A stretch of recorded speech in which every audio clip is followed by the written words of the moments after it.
Monsieur le Président, je suis très content de voir l'évolution du ministre depuis le projet de loi 3, parce que je me souviens, on parlait souvent d'enveloppe de rémunération globale.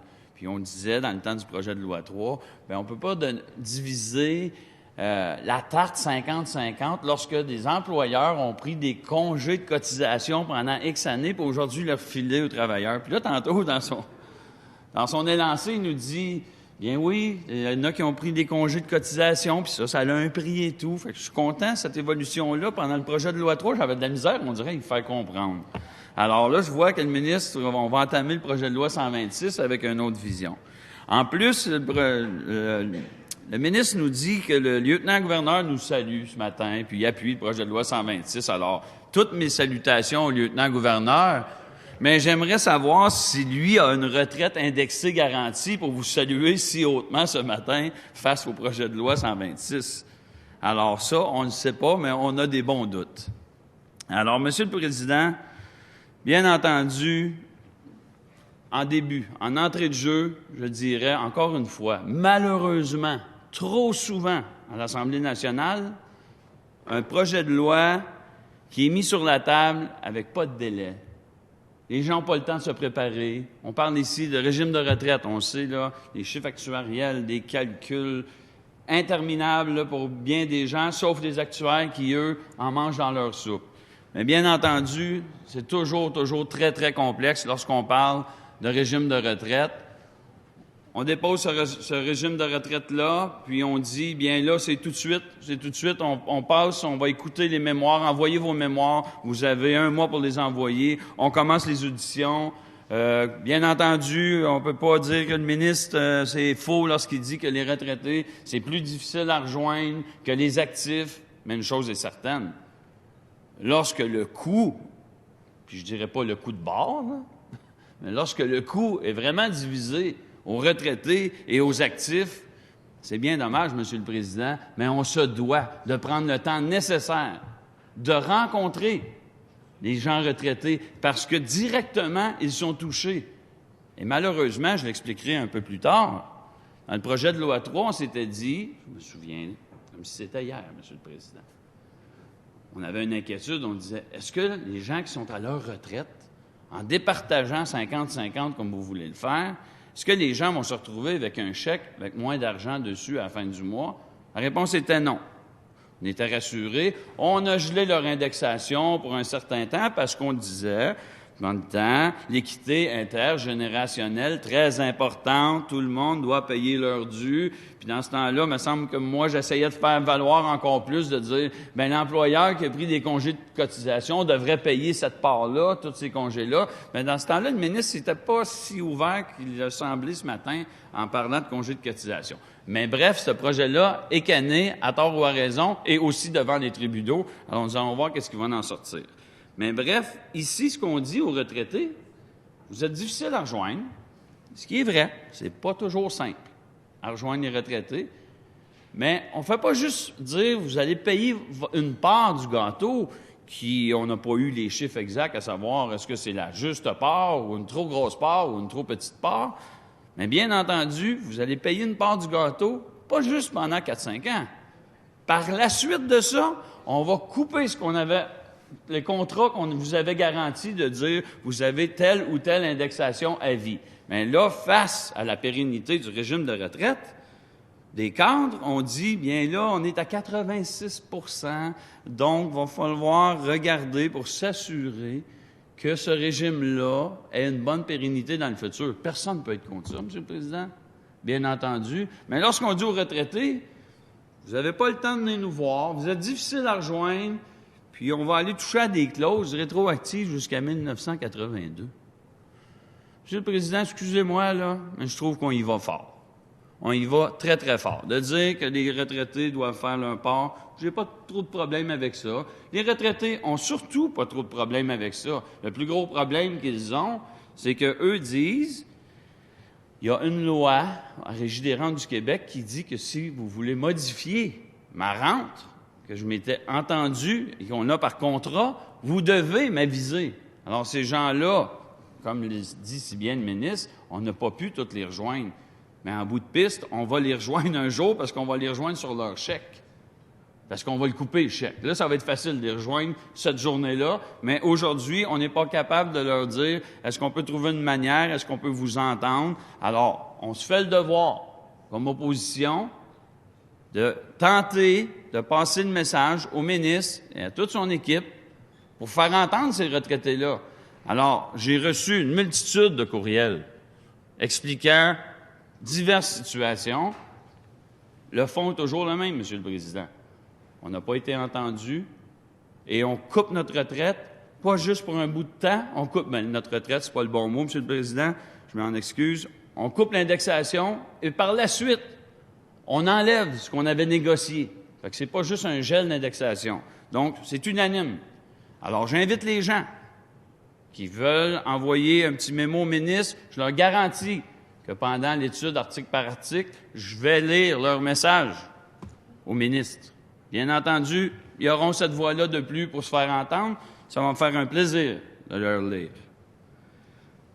Si on revient en profondeur sur le projet de loi 126, bien entendu, le projet de loi touche à qui? Bien, toute la fonction publique, tous les cadres de la fonction publique. Monsieur le Président,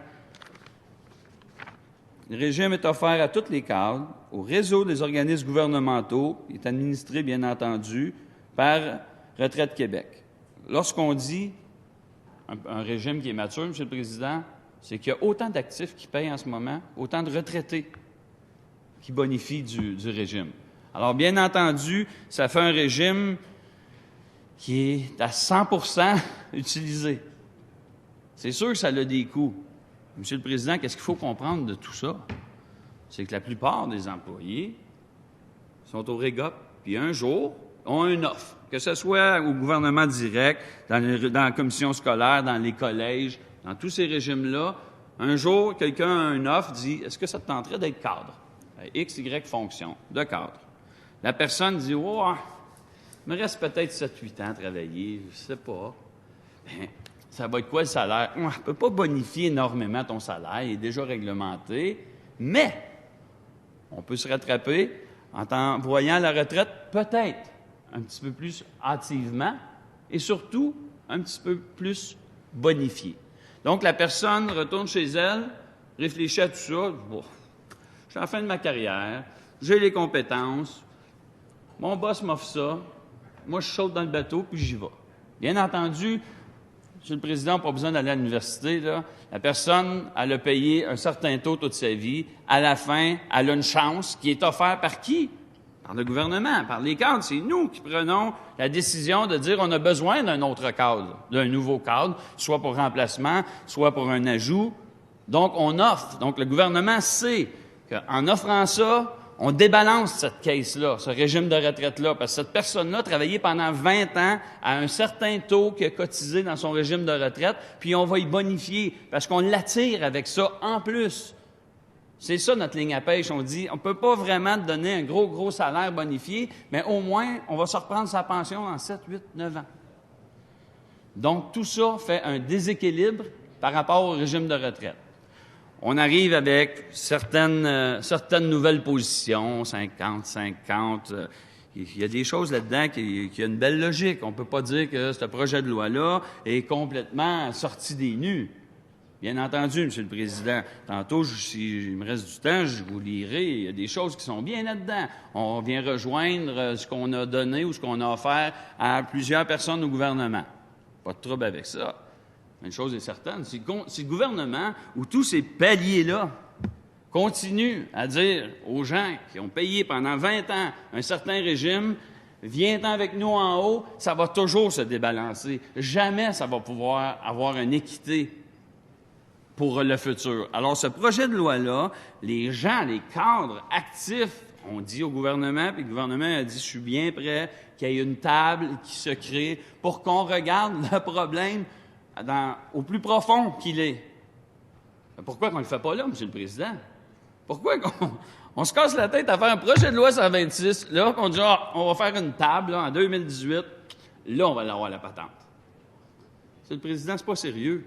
On le sait qu'on a un problème. On le sait qu'on va être déséquilibré dans le futur, encore une fois, parce que si le gouvernement décide, puis il n'y aura pas le choix de décider ainsi, il y a un cadre qui va partir à sa retraite, puis là, ils vont peut-être être choqués, ils vont partir plus vite. Je ne sais pas ce qui va être la répercussion de ce projet de loi-là, mais il va encore avoir des travailleurs qui vont passer de cadre à la fin de leur carrière. On ne règle pas aucunement cette solution-là avec le projet de loi 126. Donc, on repousse encore une fois au calendrier grec notre vraie problématique. Je ne vous dis pas qu'elle est simple, M. le Président. Je ne dis pas que c'est simple comment on va régler cette situation-là. Mais on a entendu en commission parlementaire plusieurs groupes dire bien, il y en a des solutions. Est-ce qu'elle est parfaite? Mais il y en a. Alors, je trouve ça un peu triste qu'on se dépêche, surtout qu'on se dépêche au projet de loi 126. C'est très hâtif. On se dépêche à entendre les gens. On dépose le projet de loi alors qu'on sait bien qu'on doit déjà, avant même qu'on soit ça entendu, ce que le ministre disait tantôt, la perfection n'est pas peut-être de ce monde. C'est sûr, lorsqu'on va vous apporter des amendements, M. le ministre, si vous les acceptez, vous allez voir. Ça va aider énormément au projet de loi. Mais je vous tends la main, on verra durant l'étude article par article. Mais bien entendu, M. le Président, c'est ce que je trouve de plus triste, c'est que malheureusement, le gouvernement, dans le projet de loi, explique qu'il va devoir, pendant quelques années, encore mettre au minimum 60 millions pour tenter de capitaliser le temps que les actifs mettent un peu d'argent, puis nos retraités, qu'il n'y ait pas d'indexation. Mais dans la vraie vie, les indexations des retraités, je pense que 80 d'eux n'ont pas eu depuis les 20 dernières années. Alors, on ne va pas chercher de l'argent nouvel là, mais les calculs actuariels, bien entendu, c'est pris en compte, puis on dit qu'on va bénéficier d'un certain montant. Mais, M. le Président, le plus triste de tout ça reste ces 10 retraités. Parce que je ne comprends pas pourquoi que le ministre, il s'en souvient très bien, là, sûrement autant que moi, projet de loi 3, lorsqu'on disait on divise la tarte en deux. Là, on a un déficit, là, puis on s'astinait. Là, c'était qui est le plus intelligent chez les chiffres? Parce que je me souviens, dans un passé pas très lointain, les actuaires disaient lorsqu'un régime est capitalisé à 85 % il est en santé. Ça fait pas des lunes qu'on parle de ça. Puis là, pendant le projet de loi 3, là, 85 % on dirait qu'on l'avait inventé toute notre vie. C'était 100 %. Tant que c'est pas à 100 % on repartage pas les fonds, ça finit par passer à tort ou à raison. Est-ce que j'étais d'accord avec ça sur son fondement? Vous avez voté pour. Exact. Mais 100 % je vais rester toujours douteux. 85 % pour moi a toujours été la part des actuaires. Bien entendu, les rendements ne sont pas toujours la même qui était dans le passé, mais de passer de 85 à 100 %, je m'excuse, M. le Président, mais si on m'aurait dit que les nouveaux calculs, c'est de 85 à 91 ou 92, mais à 100 %, on cherche encore la dite perfection que le ministre a toujours dit qu'elle n'existe pas. Bref, ici, dans le projet de loi 126, malheureusement, les retraités, eux, de leur côté, on va jouer dans des contrats qu'on leur a donnés. C'est le gouvernement qui a donné ça. Là. Ça s'est entendu avec ces gens-là. Ils ont fait des conventions collectives, ils ont donné leur parole. Si tu passes au gouvernement, ta retraite, ça va te donner tant. Et je vous exempte des détails, M. le Président. Mais aujourd'hui, on dit « Oh, ça, c'était le passé. » Ça ne marche plus comme ça, M. le Président. Le gouvernement va aller jouer dans qu'est-ce qu'il a conclu avec vous, puis on va même vous dicter les nouvelles normes. Alors, je trouve ça pas très, très professionnel de la part du gouvernement de traiter ses propres employés cadres de cette manière. Puis, que ce soit les employés cadres du gouvernement ou tout autre travailleur au Québec, je trouve pas que c'est une belle manière de négocier. C'est-à-dire, voici ce que vous allez avoir. Les gens, on le sait déjà, que les retraités ont toute la misère du monde, pas juste les retraités cadres. Les retraités, en général, au Québec, ont toute la misère du monde de se faire valoir et de se faire entendre lorsqu'on parle de leur propre régime de retraite. Bien entendu, à 99 % du temps, leur régime de retraite n'est pas touché. Donc, la place qu'ils voudraient se faire entendre, c'est de dire est-ce qu'on pourrait, quelque part, penser à nous donner une mini-indexation parce que le coût de la vie, plus que lui monte, plus qu'on s'appauvrit? Alors, les gens, c'est ça qu'eux voudraient entendre. Mais imaginez-vous les cadres ici, là. Les cadres dont on parle, du gouvernement, eux se font pas juste dire « on va vous geler un 4-5 ans ». Par la suite, on défait ce qu'on s'est entendu avec vous, puis on va renégocier ça. Mais c'est même pas le mot « renégocier ». On va vous dicter qu'est-ce qui va se passer. Encore pire. Alors, je vois le ministre de l'autre côté. J'espère qu'il n'en revient pas. J'espère qu'il n'en revient pas et qu'il dit « ben non, monsieur le député de Beauharnois, lorsque vous m'apporterez un amendement, on regardera ça. C'est vrai que ça n'a pas de bon sens. » J'espère que le ministre comprend ça, monsieur le président. Bien entendu que ça n'a pas de bon sens. Pourquoi qu'on ne dit pas, comme tous les autres régimes, à tort ou à raison, de dire on va geler l'indexation, les retraités auront fait leur part, on n'ira pas changer leur clause de retraite qu'on leur avait garantie, il était une fois, jusqu'en 1982. Puis je suis certain, M. le Président, on n'a pas les chiffres, on attend que le gouvernement va sûrement nous les sortir avant à la première heure qu'on siégera. Combien vraiment que ça touche de personnes qui avaient cette convention avant 1982? 60 personnes? 20 personnes? Sont-ils tous décédés? Pourquoi aller jouer sur ce chiffre-là? Je suis convaincu que c'est minime. Mais c'est sur le principe de fond de dire on s'était entendu, c'était le contrat, on va le respecter à vie. Lorsqu'on signe un contrat, lorsqu'il n'est pas renégocié ensemble, on va le maintenir. Là, il n'y a pas de renégociation avec les cadres retraités, là. Là, on leur impose. On dit ça va être comme ça pendant 5 ans, on gèle. Après ça, voici une nouvelle condition. Je n'appelle pas ça de la négociation. Alors que ceux qui sont actifs en ce moment, eux, bien entendu, c'est une enveloppe de rémunération globale et eux calculent. Je comprends. Eux ont la possibilité de dire bon, bien, si tu m'étires ça, puis tu m'enlèves ci, puis tu me bonifies mon salaire, il le regarde dans l'enveloppe globale, puis il dit c'est peut-être pas le mieux qui peut arriver, mais c'est peut-être pas le pire. Mais où est-ce que j'en ai? C'est contre les retraités. On leur enlève tout ce qu'on avait négocié avec eux, puis qu'on leur impose des nouvelles règles, sans même les entendre. Puis le ministre, en plus, il nous le dit lui-même, c'est difficile à tous les rejoindre, parce que des associations de retraités englobent pas tous les retraités, malheureusement, puis c'est le cas, puis la vie est faite comme ça, puis on le comprend.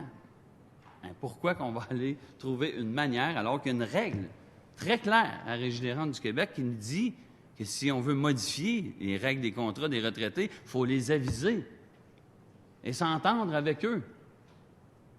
Donc, je ne sais pas pourquoi que dans ce projet de loi 126-là, on tasse ça du revers de la main. Puis les retraités, tous ceux qui m'ont envoyé des lettres, M. le Président, je ne vous les lirai pas ici, je vais les lire en commission au ministre. On va rester dans notre petite famille.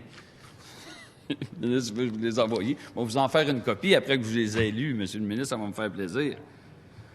Mais les retraités disent toutes la même chose. Bien entendu, on veut participer. On comprend le régime de retraite. On comprend que ça n'a peut-être pas un sens qu'on peut assurer la pérennité. On veut payer une part. Mais de dire qu'après 5 ans, qu'on gèle notre indexation, qu'on va venir changer mes conditions qu'on m'avait offertes dans le temps de négocier, c'est de ce côté-là, M. le Président. De ce côté-là, ça ne passera pas. Ça ne passera pas la base si le ministre maintient sa position que les retraités, si lui juge que leur quote-part est de dire on gèle l'indexation pendant 5 ans, puis en plus, on coupe dans ce qu'on était supposé de vous donner, du côté de l'opposition officielle, M. le Président, ça ne passera pas. Bien entendu, nous, sur ce qui est entendu des contrats, il faut les respecter. Il faut les respecter, ces contrats-là. Puis là, on parle de retraités. Puis là, j'embarque pas dans conjoint de survivants et tout. Imaginez, M. le Président. Là. Conjoint de survivants, là, pas besoin de faire un film à propos de ça. Là. On voit tout de suite qu'il y a quelqu'un qui est affecté par un décès, puis qu'on dit, bien, voici la rente de ton conjoint de survivant, puis là, on va venir jouer là-dedans peut-être là, dans 5 ans, parce qu'après ça, le gouvernement a décidé que... Fait que là, on est toujours dans le même dilemme, M. le Président. Avec toutes des clauses pour nos bons retraités, là, qu'on remercie d'avoir apporté le Québec à ce niveau où est-ce que nous sommes aujourd'hui, et on prend le flambeau et on tente de faire construire encore le Québec, de le faire évoluer dans le futur. On remercie ces gens-là et on leur dit, vivez pas trop longtemps, parce que plus longtemps que vous vivez, plus pauvre que vous allez être, puis on va vous retrouver, je ne sais pas, dans la rue, sur le bord de la rue. C'est pas le cas pour tout le monde, là. Le lieutenant-gouverneur, je suis sûr que s'il nous salue ce matin, là, ce ne sera pas son cas à lui, là. Mais on parle de gens retraités ici, là, qui ne gagnent pas des millions, là. Retournons, là, à ceux qui ont les clauses de 82 et tout, là, M. le Président, vous serez d'accord avec moi, là, que j'aimerais bien ça aller voir leurs conditions de vie, leur qualité de vie, là. Si l'indexation depuis 20 ans, ils n'en ont pas eu, puis qu'on lui a dit tout à coup qu'il y a une indexation qui se crée dans les prochaines années, parce que malheureusement, le taux d'inflation, il n'a pas été si élevé que ça dans les 15 dernières années. Malheureusement, ces gens-là, le coût de la vie, le panier d'épicerie, là, on en parle, là, c'est sur toutes les tribunes de ce temps-là. Le panier d'épicerie, le coût de la vie augmente. Ces gens-là, ça ne bouge pas. Donc, par effet, c'est sûr et certain que ces gens-là s'appauvrissent. Alors, je demande aux ministres, pour tout l'or au monde, de tenter de relever la barre, de protéger encore plus nos retraités. Dans ce projet de loi-là, c'est clair et net, on ne protège pas ces retraités. Qu'on leur demande de faire leur juste part, dans toutes les lettres que je reçois, M. le Président, c'est là. Les gens nous disent, on va faire notre juste part. Mais d'aller défaire les contrats, je ne sais pas sous quelle forme, que le ministre se donne ce droit-là. Je ne sais pas si la Régie des rentes trouve ça très, très sexy de faire ça, de dire on fait des ententes, puis après ça, on défait ça parce que là, ça balance pas trop. Puis le retraité, lui, c'est pas de sa faute, là, si on décide comme gouvernement d'aller chercher un salarié pour venir débalancer la caisse. 1 fois, 10 fois, 100 fois, 7000 fois, 28 000 fois. Mais lui, il y a une chose qui est dure, qui est certaine, M. le Président, le ministre leur passe le message dans le projet de loi 126. Plus qu'on va le faire, moins que vous allez avoir de l'argent au bout de la ligne. C'est sûr et certain, parce qu'on va le débalancer, le régime. Mais, peut-être, il y a une lueur au bout du tunnel. En 2018, M. le Président, il va y avoir une table ronde. On va regarder le vrai problème. De toute beauté. De toute beauté, M. le Président. Alors, j'aurais pris ce projet de loi-là au sérieux, M. le Président, si on dirait que cette pérennité-là assure que dans 15 ans d'ici, on va avoir pris les bonnes décisions. Puis je ne parle pas d'être devin puis de regarder quels seront les rendements, ces marchés boursiers et tout. Je ne parle pas de ça. De dire qu'on aura tout pris en notre connaissance pour tenter que cette situation de déséquilibre que le gouvernement lui-même crée en offrant des postes de cadre, bien si la journée que le gouvernement peut me prouver que dans un projet de loi, on est capable de s'entendre à dire qu'on va éliminer au maximum ce qu'on contrôle, bien ça va me faire plaisir. Mais en ce moment, la seule affaire que je m'aperçois qu'on contrôle dans ce projet de loi-là, c'est nos retraités, qu'on va leur enlever ce qu'ils ont négocié et ce qu'ils ont travaillé fièrement. Alors, Monsieur le Président, je pourrais en rajouter pendant des heures, mais on aura des heures à en discuter en commission parlementaire.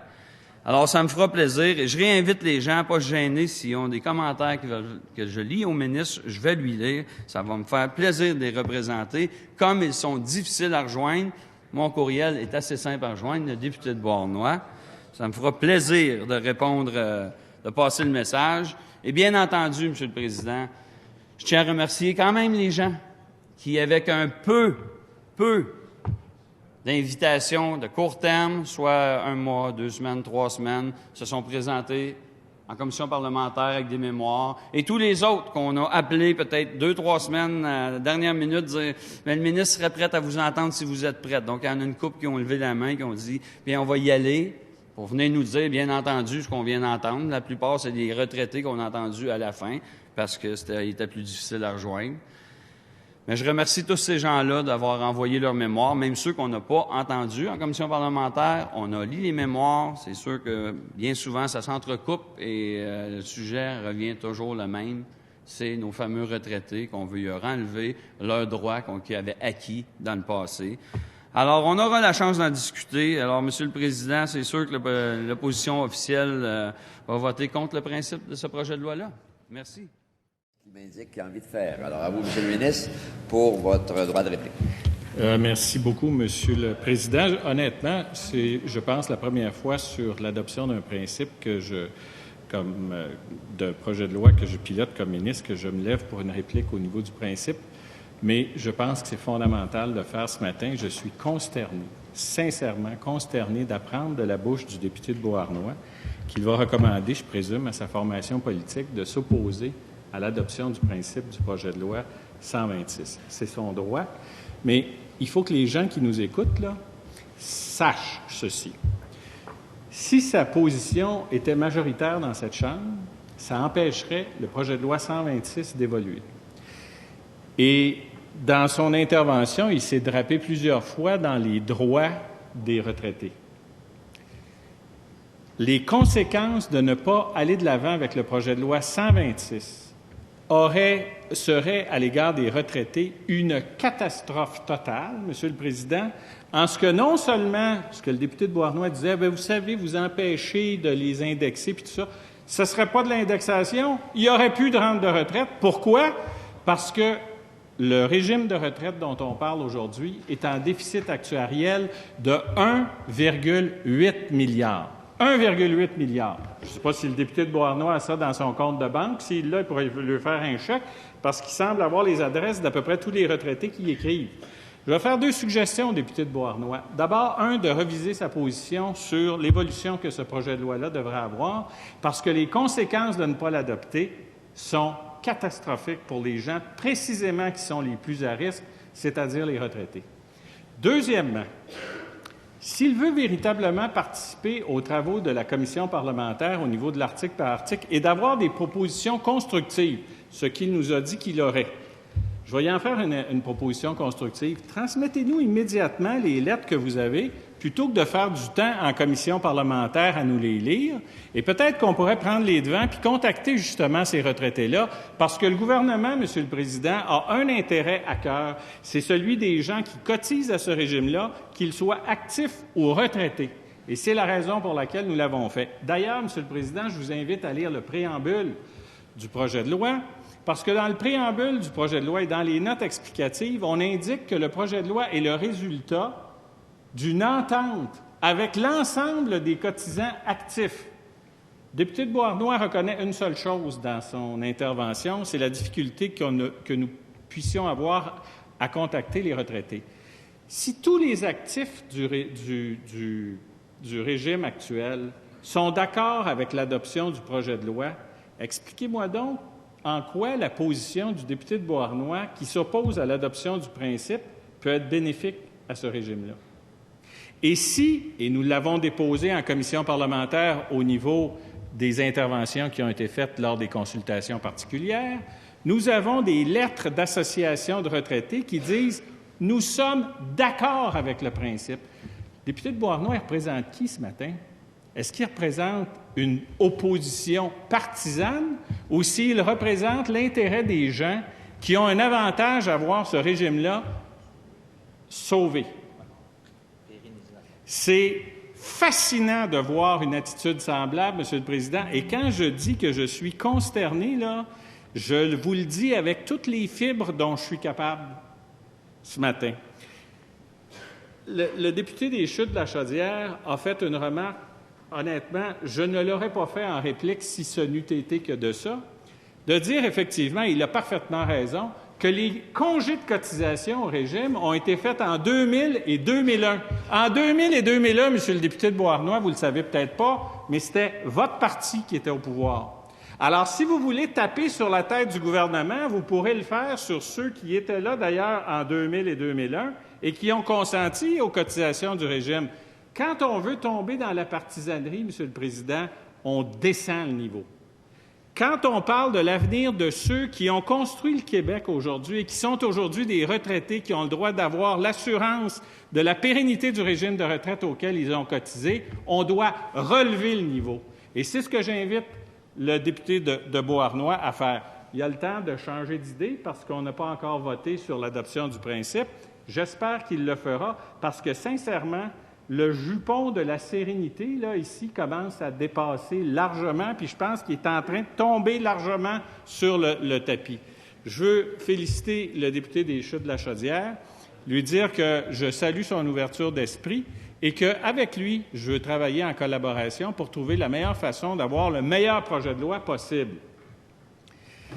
Je veux lui souligner aussi, et je sais qu'il en est conscient, je veux lui souligner aussi que l'urgence d'agir dans ce cas-là, c'est pas d'arriver à faire ce qui est absolument la perfection, mais l'urgence d'agir est liée à la sauvegarde du régime.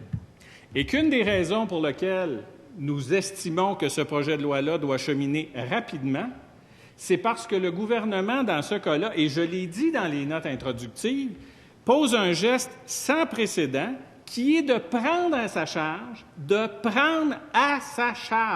100% de tout ce qui touche aux retraités dans ce projet de loi-là. Pourquoi? Parce que si le gouvernement ne le fait pas, ce qui est un geste considérable au plan économique, le régime va s'effondrer. Et je vous rappellerai, Monsieur le Président, que la plupart des citoyens qui nous écoutent aujourd'hui et qui ne sont pas dans la fonction publique ne bénéficient pas d'un fonds de pension tel que celui qui nous occupe. Et quand le gouvernement assume une partie de ces coûts-là, notamment en prenant à sa charge la question des retraités, il demande à tous les contribuables du Québec, y compris ceux qui n'ont pas de fonds de pension, de venir aider la situation financière du régime. Et très sincèrement, et je termine là-dessus, j'espère, Monsieur le Président, que l'opposition officielle n'utilisera pas le temps en commission parlementaire à nous faire des lectures, parce que vous savez, j'ai appris à lire et à écrire. Je suis capable de lire les lettres des gens et je suis capable de montrer aux gens que nous avons une préoccupation réelle à l'égard des retraités. Et plutôt que de lui envoyer des courriels à lui, qui nous les envoie à nous, ça va nous faire plaisir d'en prendre connaissance. Puis s'il y a des améliorations à faire, dans le sens que nous propose de travailler le député des Chutes de la Chaudière, nous allons le faire avec grand plaisir. Je veux remercier également le député de Trois-Rivières pour son intervention, parce qu'il a peut-être allumé la bonne lumière, celle du train qui s'en vient dans le tunnel, qui est celle que voit le député de Beauharnois. Et le jour où le train est passé, on ne voit plus la lumière et on ne voit plus rien non plus. Et dans le cas qui nous occupe, on est dans une situation de précarité énorme. Pour quelle raison est-ce qu'on met une table de concertation en 2018? S'il y a moyen de l'avancer, Monsieur le député des Chutes de la Chaudière, nous allons le faire avec plaisir, parce que moi, je ne m'attarde pas à la date. Je m'attarde à la finalité du projet de loi. La finalité du projet de loi, c'est la pérennité du régime. Les cotisants actifs qui sont d'accord avec l'adoption de ce projet de loi-là sont venus nous dire « Oui, on veut s'asseoir en 2018, on verra la date. Si elle peut être avancée, je le réitère, nous allons la devancer, pour régler les problèmes structurels au régime. » Et quand j'entends le député de Beauharnois nous dire « Ah, ils vont trouver la magie en 2018 », regardez là, en 2017, il faut régler le problème, parce que si on ne le règle pas, avec le déficit actuariel, on aura beau s'asseoir en 2018 ou en 2019, il n'y aura plus de problème parce que le régime n'existera plus. Quant à la question structurelle du transfert entre le REGOP et le RRPE, qui est le régime dont on parle aujourd'hui, comme l'ajustement qui va être apporté par le projet de loi 126 va rendre à peu près les deux régimes comparables, cet élément structurel-là va être moins difficile à régler. Est-ce qu'il devra être réglé? Oui, la réponse est oui. Est-ce que les deux régimes peuvent coexister sans transfert? C'est des choses dont on peut discuter. Mais avant de discuter de ces choses-là, il faut faire un pas, un petit pas, puis j'invite le député de Beauharnois à le faire, ce petit pas-là, c'est d'adopter le principe du régime. Parce que je vais vous dire une chose, quand on se présente en commission parlementaire sous le couvert d'avoir une approche constructive et qu'on a voté à l'encontre du principe du projet de loi, vous m'expliquerez comment est-ce qu'on peut le faire avec, je dirais, une sincérité apparente, pour n'utiliser que cette expression-là et rester dans les termes parlementaires. Alors, Monsieur le Président, je vais conclure la réplique sur ce point. L'opposition officielle sera jugée sur le geste qu'ils poseront à l'égard de ce projet de loi-là. Et s'ils devaient voter à l'encontre du principe du projet de loi 126, qu'on ne me parle plus jamais de la préoccupation factice dont ils feront preuve à l'égard des retraités. Merci, Monsieur le Président.